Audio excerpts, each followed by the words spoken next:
네, 시청자 여러분 안녕하십니까. 오늘 첫 소식 진행은 제가 맡게 됐습니다. 이 정말 큰일이 아닐 수 없습니다. 우리나라가 온통 메르스 공포에 휩싸였습니다. 이 현재 2명의 환자가 사망했고 확진 환자는 하루가 멀다 하고 계속 늘고 있는데 이 정부에서는 아직 이렇다 할 대책이 없나 봅니다. 이 가장 큰 문제는 백신이 없고 취사율도 높다는 데 있죠. 추가로 판명된 환자 중에는 평택의 한 운수업체 임원이고 또 한 사람은 자동차 공장 생산 라인 근로자인 것으로 파악되고 있습니다.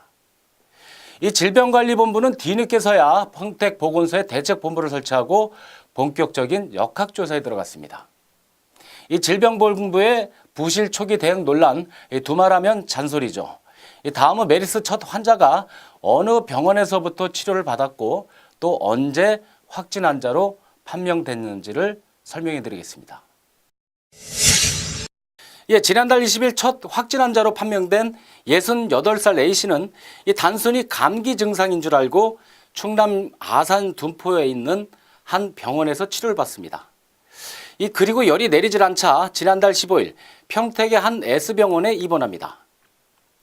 사흘쯤 치료를 받았지만 진전이 없었고 결국 A씨는 서울의 한 대학병원으로 이송됐고 이 과정에서 중동 여행을 갔다 왔다는 사실이 밝혀집니다. 그리고 질병관리본부는 지난달 20일 첫 메르스 환자로 판명됐다고 공식 발표합니다. 다시 이어지는 확진 환자 판명. 다른 곳이 아니라 첫 환자가 치료를 받았던 S병원에서 줄줄이 2차 감염자가 발생한 겁니다. 이 문제는 고열 증세를 보이지 않고 있으면 메르스 환자인지 확인할 수 없다는 데 있습니다. 이렇다 보니 관리 대상자들이 자택 격리 조치를 받고 있는데 만약 이 중에서 감염자가 나오게 되면 이 환자가 그동안 누구를 만났는지 또 어디를 어떻게 갔는지 알 수가 없고 이 정확한 역학조사가 힘들다는 얘기입니다. 정말 허술하기 짝이 없는 초기 대응에서 비롯됐고 이 문제를 키웠다는 비난은 당연합니다. 네, 질병관리본부의 대응은 정말 한심하다는 생각마저 들게 합니다. 공식 취재까지 거부하고 있고 또 어떤 식으로 역학조사가 이루어지고 있는지도 모두 함구하고 있습니다. 이번에 추가로 발생한 확진 환자는 수천 명이 근무하고 있는 자동차 공장의 근로자였습니다. 앞으로 확진 환자가 얼마나 더 나올지는 예측조차 안 되고 있습니다. 결국 2명의 환자가 사망했습니다. 지금까지 집계된 중동호흡기 증후군 메르스 환자는 25명, 관리 대상 또한 800명을 육박할 것으로 예측되고 있습니다. 추가로 판명된 환자 중에는 평택의 한 운수업체 임원과 대기업 자동차 공장에서 근무하는 근로자도 포함된 것으로 전해지고 있습니다. 질병관리본부는 자동차 공장 근로자 B씨와 함께 근무한 20여 명도 관리 대상자로 격리 조치한 것으로 알려지고 있습니다. 도착했던 사람들 다 격리시키고 매일 전화하고 환자 열세 나는 사람들 생기면 전부 다 후송시키고 계속해서 확진 환자가 늘어나면서 메르스 공포가 일파만파 퍼지고 있습니다. 심지어 강원도 한 병원에선 평택과 수원에 있는 병원 이름을 거론하며 방문한 사실이 있느냐는 문구까지 내걸었고 사람 많은 곳은 가는 것조차 두렵습니다. 솔직히 메르스 평택에서 처음 퍼졌던 소리 듣고 무섭기도 했는데 정부에서 3차 감염도 잘 해결됐으면 좋겠어요. 끼네 만에 해갖고 음악 같이 사는 사람도 마스크 끼라고 하고 있는데 약간 불안한 건 사실입니다. 부모들 입장에선 아이들을 학교에 보내야 하나 할 정도로 심각합니다. 무섭지, 걸릴까면 무섭지요. 그래갖고 안전을 위해서 쓰는 거죠.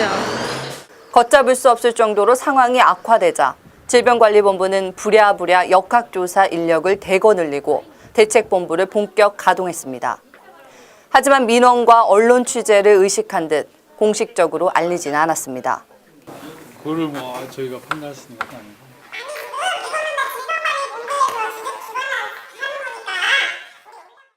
질병관리본부 업무를 보조하고 있는 평택보건소 공무원들도 고통이 이만저만이 아닙니다. 이미 지난달 20일부터 24시간 근무 체계에 들어갔지만 턱없이 부족한 인력난 때문에 쓰러지기 일보 직전입니다. 사실상 잠잘 시간도 없는 데다 시민들의 불안감이 높아질까 하는 우려 때문에 마스크 착용조차도 하지 않고 있습니다. 밤중에 환자 생기면 그 사람이 가래받아다가 맨날 보건소에서 새벽에 거의 갖다 주고 그랬어.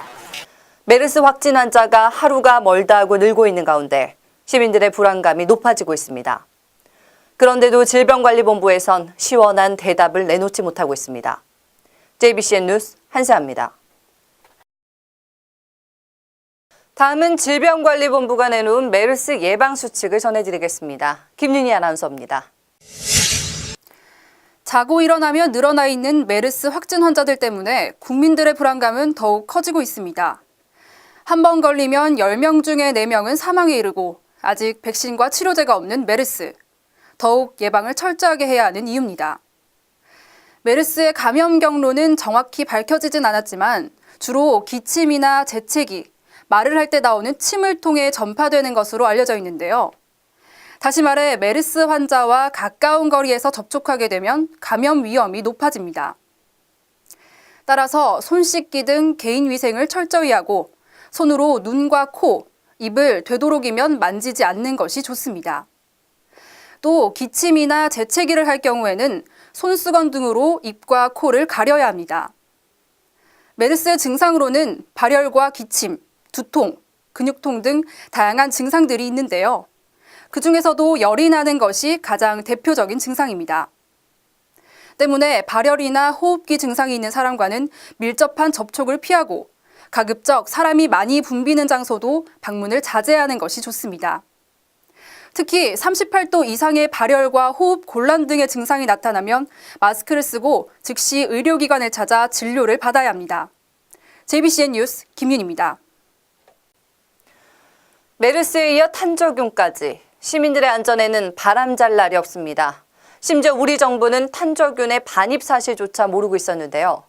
이를 규탄하고 진상규명을 촉구하는 결의대회가 1일 오후 2시 K55 오산 미군기지 앞에서 열렸습니다.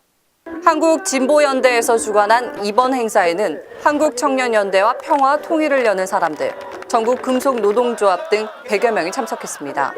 이들은 항의 서한과 발언 등을 통해 주한미군의 생화학 무기 개발을 반대하고 국민 안전과 한반도 평화에 무능한 한국 정부를 규탄했습니다. 경기진보연대 이송범 집행위원장은 철저한 조사를 통한 진상규명이 필요하다며 시민들의 생명을 위협하는 문제들이 해결될 때까지 싸움은 계속될 것이라고 전했습니다. 다시는 이런 일이 발생하지 않도록 좀 많은 국민들에게 알리고 그리고 그런 재발 방지와 미국으로부터 사과를 받아가는데 함께 시민분들과 함께 싸워나가도록 하겠습니다. 1일 오전 10시쯤 평택시 평택동 국민은행 앞 오수관로 등 3곳에서 오수가 인도로 역류, 이 일대 악취가 진동해 시민들이 불편을 겪었습니다. 평택시는 긴급 준설 작업에 들어갔고 막힌 오수관로는 약 1시간 만에 뚫렸습니다. 이 오수관로는 지난 2009년부터 추진된 하수광거 정비 민자 사업인 이른바 BT의 사업 구간으로 대림산업 등이 공동으로 시공했으며 지난 2013년 8월에 완공됐습니다. 평택 전역 사업 구간은 379km이며 모두 1,530억여 원의 사업비가 투입됐습니다. 이만 뉴스 마치겠습니다. 시청해 주셔서 고맙습니다.